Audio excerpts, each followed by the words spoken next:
ரயில் பாதை மேம்பாட்டு பணிகள் காரணமாக சென்னை தூத்துக்குடி இடையிலான முத்துநகர் எக்ஸ்பிரஸ் உள்ளிட்ட 10 விரைவு ரயில்களின் சேவை மாற்றம் செய்யப்பட்டுள்ளது. இது தொடர்பாக தெற்கு ரயில்வே வெளியிட்டுள்ள அறிக்கையில் மதுரை தூத்துக்குடி தடத்தில் யார்டு மற்றும் ரயில் பாதை மேம்பாட்டு பணிகள் நடக்க உள்ளதாக தெரிவிக்கப்பட்டுள்ளது. இதனால் பாலக்காடு தூத்துக்குடி இடையிலான பாலுருவி ரயில் நெல்லை வரை மட்டுமே இயக்கப்படும் என்றும் நெல்லையிலிருந்தே பாலக்காடு புறப்படும் என்றும் அறிவிக்கப்பட்டுள்ளது. முத்துநகர் விரைவு ரயில் மற்றும் மைசூரு விரைவு ரயில் ஆகியவை மணிகாட்சி வரை மட்டுமே இயக்கப்படும் என்றும் தெரிவிக்கப்பட்டுள்ளது. குஜராத்தின் ஓகா மற்றும் மேட்டுப்பாளையத்திலிருந்து தூத்துக்குடி செல்லும் ரயில்கள் கோவில்பட்டி வரை மட்டுமே இயக்கப்படும். உற்பத்தியை கடந்து ஆராய்ச்சி மற்றும் மேம்பாட்டை நோக்கி தமிழ்நாடு நகர்ந்து கொண்டிருப்பதாக தொழில்துறை அமைச்சர் டிஆர்பி ராஜா தெரிவித்துள்ளார். சென்னை நந்தம்பாக்கத்தில் நடைபெறும் யுனைடெட் எகனாமிக் ஃபோரம் அமைப்பின் 5வது உச்சி மாநாட்டில் டிஆர்பி ராஜா கலந்து கொண்டார். மாநாட்டில் தமிழ்நாட்டின் பொருளாதார வளர்ச்சிக்கான உன்னத தமிழகம் என்ற தொலைநோக்கு வரைவு திட்டத்தை அவர் வெளியிட்டார். பின்னர் செய்தியாளர்களிடம் பேசிய அவர் வர்த்தக மாநாட்டை கல்லூரி மாணவர்கள் பயன்படுத்திக் கொள்ள வேண்டும் என கேட்டுக் கொண்டார். மிகவும் சிறப்பாக இருக்கிறது. நிச்சயமாக பொதுமக்கள், அதுவும் இல்லாமல் குறிப்பாக இளைஞர்கள், அதே நம்ம மாணவர்கள் அனைவரும், கல்லூரி மாணவர்கள் அனைவரும் நிச்சயமாக இங்கே வந்து இந்த ஸ்டால்லாம் நிச்சயமாக பார்க்கணும். ஏன்னா ரொம்ப ஒரு இன்ஸ்பைரிங்காக இருக்கும்னு நினைக்கிறேன். நிறைய பிள்ளைங்க, நிறைய ஸ்டார்ட் அப்ஸ், நிறைய இனோவேட்டிவ் பொருட்கள் எல்லாம் இங்கே இருக்குது. இதை பார்த்து நீங்களும் ஒரு ஆண்டர்பிரனர் ஆகிறதுக்கான வாய்ப்புகள் அதிகமாக இருக்குது. செயற்கை நுண்ணறிவு மற்றும் ஆராய்ச்சி சார்ந்த பணிகளே தமிழ்நாட்டின் அடுத்த இலக்கு என்றும் அமைச்சர் டிஆர்பி ராஜா தெரிவித்தார். பொள்ளாச்சியில் கந்துவட்டி பெற்ற இளம்பெண்ணுக்கு தொல்லை கொடுத்த புகாரில் அதிமுக நிர்வாகி கைது செய்யப்பட்டுள்ளார். பொள்ளாச்சி அதிமுக இளைஞரணி இணை செயலாளராக பொறுப்பு வகித்து வரும் செந்தில்குமார் என்பவர் கந்துவட்டி தொழில் செய்து வருவதாக கூறப்படுகிறது. அவரிடம் எம்ஜிஆர் நகரைச் சேர்ந்த இளம்பெண் ஒருவர் 1,20,000 ரூபாய் வட்டிக்கு வாங்கியுள்ளார். அவரால் உரிய நேரத்தில் கடனை திருப்பிக் கொடுக்க இயலாத நிலையில் செந்தில்குமார் தொலைபேசியில் அழைத்து கந்துவட்டி கேட்டும் தகாத வார்த்தைகளால் திட்டியும் மிரட்டல் விடுத்ததாக கூறப்படுகிறது. பாதிக்கப்பட்ட பெண் கொடுத்த புகாரின் பேரில் செந்தில்குமாரை பொள்ளாச்சி கிழக்கு காவல் நிலைய போலீசார் கைது செய்தனர்.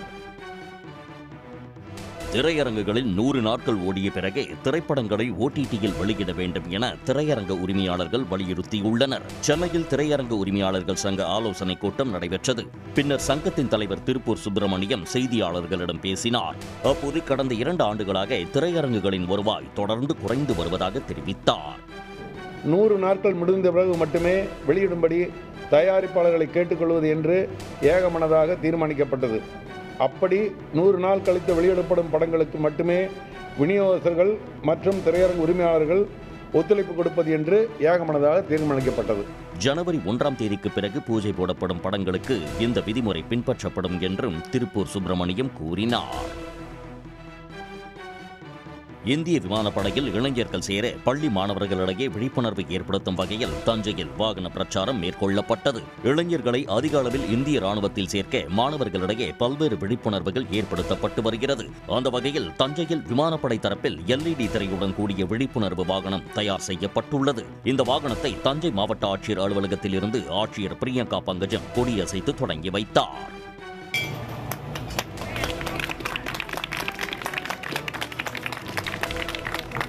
This is a video made after joining Indian Air Force. Ensuring the flawless operation of missile systems.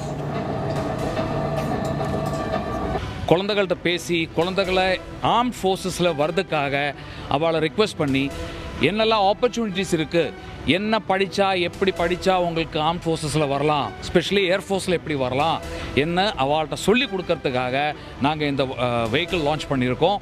இதேபோல் பட்டுக்கோட்டை அரசு மாதிரி மேல்நிலைப் பள்ளியில் 12ஆம் வகுப்பு மாணவர்களுக்கு விமானப்படை அதிகாரிகள் விழிப்புணர்வை ஏற்படுத்தினர். மேகதாது அணையை தமிழ்நாடு அரசு ஒருபோதும் அனுமதிக்காது என நீர்வளத்துறை அமைச்சர் துரைமுருகன் தெரிவித்துள்ளார். மேகதாது அணை திட்ட அமலாக்க பணிகளை மேற்கொள்ள 30 பேர் கொண்ட குழுவை கர்நாடக அரசு அமைத்துள்ளது. இந்நிலையில் துரைமுருகன் வெளியிட்டுள்ள அறிக்கையில் மேகதாது அணை தொடர்பாக ஒன்றிய நீர்வள குழுமம்தான் முடிவெடுக்க முடியும் என உச்சநீதிமன்றம் கடந்த மாதம் உத்தரவிட்டுள்ளதாக தெரிவித்துள்ளார். இந்த உத்தரவு 2018ஆம் ஆண்டு வழங்கப்பட்ட தீர்ப்பில் ஒதுக்கீடு செய்யப்பட்ட நீரை குறிப்பிடப்பட்ட திட்டங்களுக்கு மட்டுமே பயன்படுத்த வேண்டும் என்று கூறப்பட்டுள்ளதற்கு முரணாக உள்ளதாகவும் குறிப்பிட்டார். எனவே கடந்த மாதம் 13ஆம் தேதி உச்சநீதிமன்றம் பிறப்பித்த உத்தரவை மறுபரிசீலனை செய்ய கோரி தமிழ்நாடு அரசு மறு ஆய்வு மனு தாக்கல் செய்துள்ளதாகவும் அவர் கூறியுள்ளார். காவிரி டெல்டா விவசாயிகளின் நலன்களை பாதுகாக்க தமிழ்நாடு அரசு தொடர்ந்து நடவடிக்கை எடுத்து வருவதாகவும் கர்நாடக அரசின் முயற்சியை ஒருபோதும் தமிழ்நாடு அனுமதிக்காது என்றும் துரைமுருகன் தெரிவித்துள்ளார்.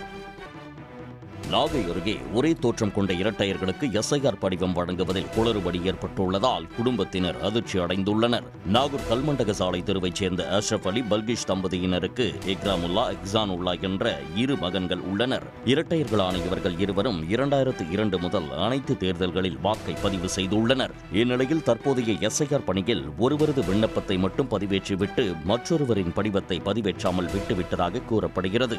இவர் இரட்டை பிறவி 2 பேரும். ஏன்னா நாங்கள் இங்கே வந்து கேட்டதுக்கு இவர் லிஸ்ட்லே இல்லை அப்படிங்கிறாங்க. இவர் வந்து 3 வாட்டி ஓட்டு போட்டிருக்காரு. ஏன்னா எம்எல்ஏ பாராளுமன்றம் அது எம்பி இதை 3 ஓட்டு இவர் போட்டிருக்காப்புல. ஏன்னா இவங்கள்ட்ட வந்து கேட்கக்குள்ள இது வந்து லிஸ்ட்லே இல்லை, நீங்கள் வந்து புதுசாக அப்ளை பண்ணுங்கிறாங்க. ஒரே தோற்றம் கொண்ட இரட்டையர் என்பதால் ஒருவர் வாக்காளர் பட்டியலிலிருந்து நீக்கப்பட்டுள்ளாரா என அவரது குடும்பத்தினர் அதிர்ச்சி அடைந்துள்ளனர். கன்னியாகுமரி மாவட்டத்தில் எஸ்ஐஆர் படிவங்களை பதிவேற்றும் பணிகள் நிறைவு பெற்ற நிலையில் 1,53,664 விண்ணப்பங்கள் திரும்ப வரவில்லை என்று மாவட்ட தேர்தல் அலுவலரும் ஆட்சியருமான அழகு மீனா தெரிவித்துள்ளார். இந்திய தேர்தல் ஆணையத்தின் உத்தரவுப்படி தமிழ்நாடு உள்ளிட்ட மாநிலங்களில் வாக்காளர் பட்டியல் சிறப்பு தீவிர திருத்தப் பணிகள் நடைபெற்று வருகின்றன. வாக்காளர்கள் தங்களது கணக்கீட்டு படிவங்களை சமர்ப்பிக்க 14ஆம் தேதி வரை கால அவகாசம் நீட்டிக்கப்பட்டுள்ளது. கன்னியாகுமரி மாவட்டத்தில் உள்ள 6 சட்டமன்ற தொகுதிகளிலும் 15,92,872 வாக்காளர்கள் இருந்த நிலையில் 14,39,208 பேரின் படிவங்கள் இணையத்தில் பதிவேற்றம் செய்யப்பட்டுள்ளன. இதில் 1,53,664 கணக்கீட்டு படிவங்கள் திரும்ப வராததால் பதிவேற்றப்படவில்லை என்றும் இது மொத்த எண்ணிக்கையில் 9.65% எனவும் ஆட்சியர் தெரிவித்துள்ளார். புதுச்சேரியில் செயல்பட்டு வந்த போலி மருந்து தொழிற்சாலையை கண்டித்து காரைக்காலில் அரசுக்கு எதிராக பேரணி நடைபெற்றது. புதுச்சேரியில் கோடிக்கணக்கான ரூபாய் மதிப்புள்ள போலி மருந்துகள் பிடிபட்ட சம்பவம் பெரும் அதிர்வலைகளை ஏற்படுத்தியது. இதனை கண்டித்து போராளிகள் குழு என்ற அமைப்பின் சார்பில் 400க்கும் மேற்பட்டோர் புதிய பேருந்து நிலையத்திலிருந்து மாவட்ட ஆட்சியர் அலுவலகத்தை நோக்கி பேரணியாக சென்றனர்.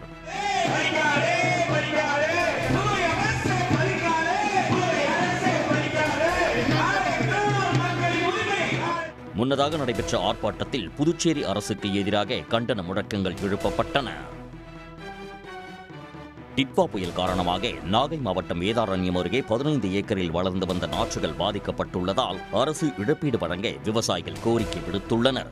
உம்பளச்சேரி, சாக்கை, துளசாபுரம், மகாராஜபுரம் ஆகிய பகுதிகளில் குறுவை சாகுபடி செய்யப்பட இருந்த நேரத்தில் டிட்வா புயலால் பாதிக்கப்பட்டது. இதனையடுத்து விவசாயிகள் 100 ஏக்கரில் சம்பா பயிர்கள் நடவு செய்ய 15 ஏக்கரில் நாற்றுகளை வளர்த்து வந்தனர். ஆனால் உரிய நேரத்தில் நாற்றுகளை பறிக்க முடியாததால் அதுவும் பாதிப்புக்குள்ளாகி உள்ளது. நிலமும் போயிட்டு நாற்றாங்களும் போயிட்டு மறுபடியும் மீண்டும் நாற்று விடுறதுக்கு எந்த விதமான வழிவழிமானம் இல்லைங்க. சாவடி இருந்தால் தான் உங்களுக்கு நிவாரணம்னு சொல்லிடுறாங்க கவர்மெண்ட். ஆனால் எங்களுக்கு நாற்று இல்லை, நடவும் இல்லை. அவையால் எங்களுக்கு இன்னும் மீண்டும் சாவடி பண்ண அங்கே ஏற்பாடு பண்ணணும். பாதிக்கப்பட்ட விவசாயிகளுக்கு அரசு நிவாரணம் வழங்க வேண்டும் என கோரிக்கை விடுத்துள்ளனர். திருப்பரங்குன்றம் தீப வழக்கை வரும் திங்கட்கிழமைக்கு உயர்நீதிமன்ற மதுரை கிளை ஒத்திவைத்துள்ளது. நீதிபதிகள் ஜெயச்சந்திரன், ராமகிருஷ்ணன் அமர்வில் வழக்கு விசாரணைக்கு வந்தபோது அரசு தரப்பில் தலைமை வழக்கறிஞர் PS ராமன் ஆஜராகி வாதாடினார். கோயில் நிர்வாகம் மற்றும் அறநிலையத்துறை சார்பில் வாதாடிய வழக்கறிஞர்கள் பிரச்சினைக்குரியது தீபத்தூண் அல்ல, அது சர்வே கல் தான் என்று அழுத்தமாக முன்வைத்தனர். கோயில் நிர்வாகம் பாரம்பரிய பழக்கத்தின்படி மலை உச்சியில் உள்ள உச்சிப்பிள்ளையார் கோவில் மேலேதான் தீபம் ஏற்றப்படுவதாகவும் தீபம் ஏற்றுவது குறித்து கோவில் நிர்வாகம்தான் முடிவு செய்ய முடியும் என்றும் ஆணித்தரமாக வாதாடினர். இரு நீதிபதிகள் அமர்வு, ஒன்று நீதிபதி திரு MM சுந்தரேஷ் தலைமையிலான அமர்வு, நீதிபதி திரு MM சுந்தரேஷ் சதீஷ்குமார் அமர்வு, இன்னொன்று நீதிபதிகள் திரு கல்யாண சுந்தரம் பவானி சுப்பராயன் அமர்வு. ரெண்டுலையுமே உச்சிப்பிள்ளையார் கோயில் தான் ஏற்றணும்னு சொல்லிடுறாங்க. ரெண்டாவது, அங்கே அமைதியும் நல்லிணக்கத்தையும் பாதுகாக்க வேண்டியது கோயிலோட கடமை என்று சொல்லி இருக்கிறார்கள். அவர்கள் தீர்ப்பை நாங்கள் அமல்படுத்துகிறோம். இவங்க போனாங்கன்னா இது பிரச்சனை வரும். அரசு தரப்பில் தனி நீதிபதி GR சுவாமிநாதன் வழங்கிய தீர்ப்பை ரத்து செய்யுமாறு அமர்வில் வலியுறுத்தப்பட்டது. நாமக்கல்லில் முட்டை விலை மேலும் 5 காசுகள் உயர்ந்து கொள்முதல் விலை ₹6.15 அதிகரித்து புதிய உச்சத்தை எட்டியுள்ளது. தேசிய முட்டை ஒருங்கிணைப்பு குழு தினமும் முட்டை விலையை கண்காணித்து நிர்ணயித்து வருகிறது. அந்த வகையில் முட்டை விற்பனை அதிகரித்துள்ளதாலும் கோழி தீவன மூலப்பொருட்கள் விலை உயர்ந்துள்ள காரணத்தினாலும் விலை உயர்ந்துள்ளதாக கூறப்படுகிறது. இதன் காரணமாக தற்போது நாமக்கல் மண்டலத்தில் முட்டை விலை கிடுகிடுவென உயர்ந்து வருகிறது. கடந்த 22 நாட்களாக முட்டை ஒன்றின் பண்ணை கொள்முதல் விலை ₹6.10 நீடித்து வந்த நிலையில் 5 காசுகள் உயர்ந்து கொள்முதல் விலை ₹6.15 அதிகரித்து புதிய உச்சத்தை எட்டியுள்ளது. இந்நிலையில் அடுத்த சில நாட்களுக்கு முட்டை விலை மேலும் உயர வாய்ப்பு இருப்பதாக கோழி பண்ணையாளர்கள் தெரிவித்துள்ளனர். புதுச்சேரியில் போலி தொழிற்சாலை விவகாரம் நாளுக்கு நாள் விஸ்வரூபம் எடுக்கும் நிலையில் அந்த தொழிற்சாலையில் மேலும் 13 பிராண்டுகளை தயாரித்தது அம்பலமாகியிருப்பது அதிர்ச்சி அளிக்கிறது. லுபின் லிமிடெட் மருந்து நிறுவன மேலாளர் பாக்யராஜ் புகாரின் பேரில் மேட்டுப்பாளையம் போலீசார் போலி தொழிற்சாலை உரிமையாளர் ராஜா மீது வழக்கு பதிந்து கைது செய்தனர். அவரது வாக்குமூலத்தின் அடிப்படையில் தலைமறைவாக உள்ள 20 மருந்தாளுநர்களை போலீசார் தேடி வருகின்றனர். ராஜாவின் காவல் முடிந்துவிட்டதால் அவரையும் குடோன் நடத்தி வந்த விவேக்கையும் போலீசார் சிறையில் அடைத்தனர். புதிய வழக்கு பதியப்பட்டுள்ளதால் மீண்டும் உரிமையாளர் ராஜா மற்றும் விவேக்கை காவலில் எடுத்து விசாரிக்க போலீசார் நீதிமன்றத்தில் அனுமதி கோரியுள்ளனர்.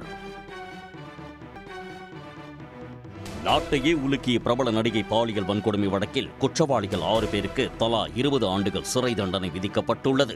கடந்த 2017ஆம் ஆண்டு கேரளாவின் எர்ணாகுளம் மாவட்டம் அங்கமாலி அருகே பிரபல நடிகை படப்பிடிப்பு முடித்துவிட்டு வீடு திரும்பிய போது கடத்தப்பட்டு பாலியல் துன்புறுத்தலுக்கு ஆளானார். இது தொடர்பான புகாரில் நடிகர் திலீப் உட்பட 10 பேர் கைது செய்யப்பட்டனர். போதிய ஆவணங்கள் இல்லை என நடிகர் திலீப் உட்பட 4 பேர் வழக்கில் இருந்து விடுவிக்கப்பட்டனர். இந்நிலையில் குற்றவாளிகள் 6 பேருக்கு தலா 20 ஆண்டுகள் சிறை தண்டனையும் தலா ₹50,000 அபராதமும் எர்ணாகுளம் நீதிமன்றம் விதித்துள்ளது. பாதிக்கப்பட்ட நடிகைக்கு இழப்பீடாக ₹5 லட்சம் வழங்கவும் எர்ணாகுளம் நீதிமன்றம் உத்தரவிட்டுள்ளது. இதனிடையே இந்த தீர்ப்பை எதிர்த்து மேல்முறையீடு செய்ய நடிகை தரப்பில் முடிவு செய்யப்பட்டுள்ளது. கேரள மாநில அரசு முதன்மை நீதிமன்றத்தின் உத்தரவை எதிர்த்து உயர்நீதிமன்றத்தில் மேல்முறையீடு செய்யப்படும் என அறிவித்துள்ளது. கேரள மாநிலம் சபரிமலையில் கதகளி மூலம் ஐயப்பனின் கதையை விளக்கிய நிகழ்ச்சியில் ஏராளமான பக்தர்கள் கலந்து கொண்டனர். மண்டல கால பூஜை நடைபெற்று வருவதால் தினந்தோறும் ஐயப்பனை காண ஆயிரக்கணக்கான பக்தர்கள் வருகை தருகின்றனர். அந்த சமயத்தில் சபரிமலை பெரிய நடை பந்தல் அமைந்திருக்கக்கூடிய மண்டபத்தில் பல்வேறு இசை மற்றும் நடன கலைஞர்கள் கலந்து கொண்டு நிகழ்ச்சிகளை நடத்துவார்கள். அந்த வகையில் கேரளாவின் பாரம்பரிய கலைகளில் ஒன்றான கதகளி மூலம் ஐயப்பனின் பிறப்பு முதல் சாஸ்தாவாக மாறியதை விளக்கும் விதமாக கதைகளின் மூலம் நிகழ்ச்சி நடத்தப்பட்டது.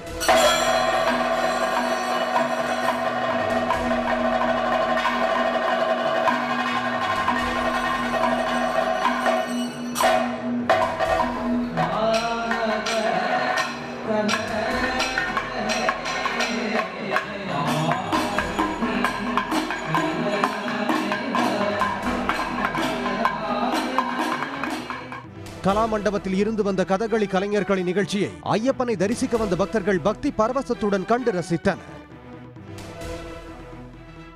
பூமியில் வாழ்வதில் பிரச்சனை இருந்தால் மனிதர்களை நிலவுக்கு மாற்றிவிடலாமா என நிலநடுக்கம் தொடர்பான வழக்கில் உச்சநீதிமன்றம் கருத்து தெரிவித்துள்ளது.